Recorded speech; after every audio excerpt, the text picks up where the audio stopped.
yang sederhana yang konsepnya itu mencuri brainrot punya orang lain. Terus brainrot itu ngasilin uang buat kita dengan bentuk-bentuk brainrot yang super-super unik. Nah, kenapa ya game ini dibenci di Roblox?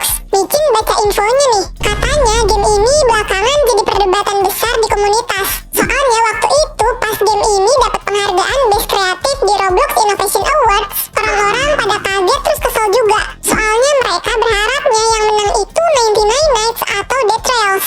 Ada tuduhan kalau ide game ini tuh terinspirasi dari game lain dan tampilan gamenya mirip sama Grow a Garden katanya. Selain itu juga sebagian orang juga ngasih kritik game ini katanya lebih fokus ke tren brainrotnya daripada kualitas gameplaynya gitu, dan bukan game yang inovatif katanya.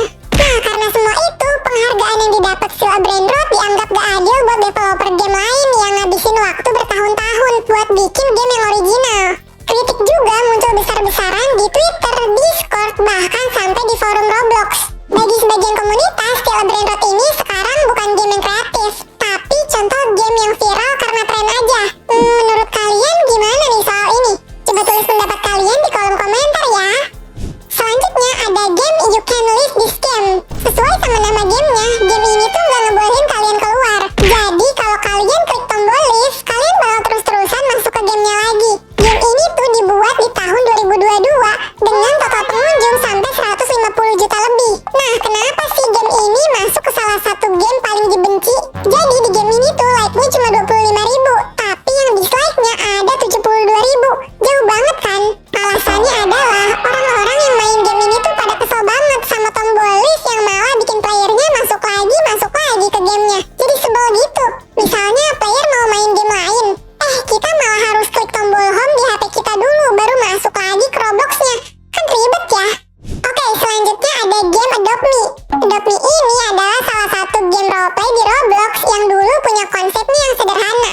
Di awal rilis sekitar tahun 2017, player bisa mengadopsi anak, merawat mereka, beli mainan, dan bisa interaksi sama player lain. Fokus utamanya ada di roleplay. Jadi game ini tuh rasanya unik dan beda dari game Roblox lain pada masanya gitu. Nah, tapi di tahun 2019 semuanya berubah. Di tahun itu ada fitur hewan peliharaan. Jadi konsep keluarga pelan-pelan kegeser dan malah fokus ke sistem pet ini. Malah lebih banyak update soal pet baru. Nggak jarang juga pet-pet langka kayak pet legendaris dan telurnya bisa didapetin kalau kita beli pakai Robux. Dan dari sini juga player-player banyak yang ketipu. Karena di sini banyak juga orang-orang yang trading atau nge-scam player lain. Oke, selanjutnya ada game Mip City. Game Mip City ini dulu dikenal sebagai salah satu game hangout paling populer di Roblox. Di awal kemunculannya, game ini ramah anak dan jadi tempat nongkrong virtual yang seru. Bahkan pada masa puncaknya Mip City sampai ratusan ribu player yang aktif. Terus kenapa ya game ini jadi game paling dibenci di Roblox? Ternyata di tahun 2017, developer game ini ngerilis fitur party, di mana fitur ini tuh bisa dipakai buat player-player yang mau ngadain pesta bareng temen-temennya. Awalnya sih masih aman aja ya, sampai akhirnya fitur ini disalahgunain sama sebagian player buat kegiatan-kegiatan yang gak pantas, kayak online dating atau konten yang gak sesuai buat anak-anak. Dari konten-konten di Mip City juga, orang-orang malah upload ke media sosial, sampai akhirnya developernya nyoba buat hapus beberapa fitur tertentu. Tapi player tetap aja selalu nemuin cara lain. Sampai di tahun 2021, ternyata malah semakin buruk. Dan karena sebagian besar player Mip City ini adalah anak-anak, Roblox akhirnya turun langsung dan fitur party ini dihapus secara permanen. Selanjutnya ada game Dash to Impress. Jadi banyak player mulai gak suka sama Dash to Impress gara-gara kontroversi soal karakter Lana dan cerita gelap yang tersembunyi di dalam gamenya. Awalnya Dash to Impress itu cuma game fashion di Roblox, di mana player lomba buat bikin outfit terbaik sesuai tema, terus dinilai sama player lain. Konsepnya kreatif dan mirip kompetisi fashion show virtual. Tapi masalahnya muncul ketika developer nyelipin cerita misterius tentang Lana. Ceritanya bukan sekedar cerita biasa aja, tapi ada unsur penculikan, ruang bawah tanah, orang-orang yang dikurung, dan nuansa horor yang bikin orang kaget. Bahkan sempat ada area basement tersembunyi di dalam map yang terhubung sama cerita ini. Jadi player bisa explore dan nemuin petunjuk creepy-nya. Karena Roblox banyak dimainin sama anak-anak, orang tua dan komunitas langsung protes. Mereka ngerasa cerita gelap kayak gini tuh gak cocok buat game fashion yang targetnya ramah anak. Setelah rame dikritik, developer akhirnya ngehapus basement dan beberapa elemen yang dianggap terlalu bikin gak nyaman. Tapi meskipun udah dihapus, reputasi gamenya keburu kena. Banyak player ngerasa developer sengaja bikin konten horor cuma buat viral dan cari perhatian. Ada juga yang bilang konsep passion dicampur sama misteri seram itu nggak nyambung dan bikin pengalaman mainnya jadi aneh. Nih, selanjutnya ada game Fish, salah satu game Roblox paling populer yang diakuisisi oleh Dubik Studios.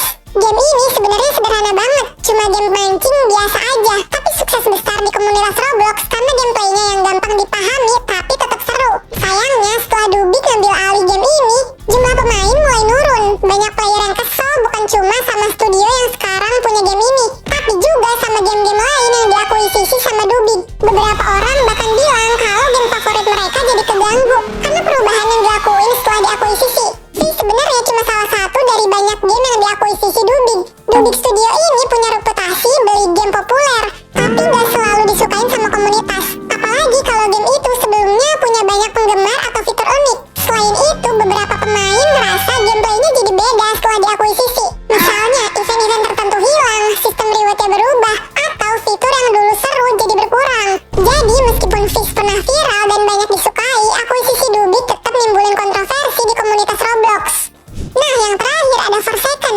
Game ini tuh cukup populer ya, di mana satu pemain berperan sebagai pembunuh, sementara pemain lain jadi survivor yang harus nyalain generator dan kabur sebelum ketangkep. Banyak orang justru gak suka game ini karena komunitasnya. Banyak pemain yang dianggap toksik, suka ngehina, trollingnya berlebihan, atau bikin suasana game jadi gak nyaman. Akibatnya reputasi game ini di mata player lain jadi turun. Nah, gak cuma itu aja, di komunitas Roblox waktu itu beberapa pemain tuh mulai bikin tren-tren aneh yang disebut spawnism. Ide ini tuh muncul dari cerita game Forsaken-nya, di mana ada kultus yang nyembah karakter yang namanya Spawn karena percaya kalau melalui ritual tertentu mereka bisa respawn atau hidup lagi setelah mati.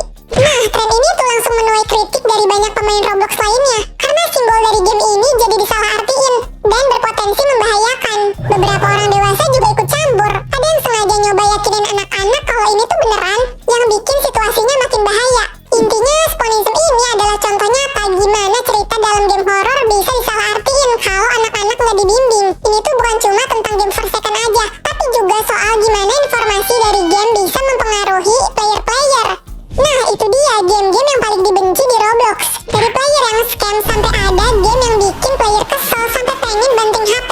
Coba deh tulis di kolom komentar.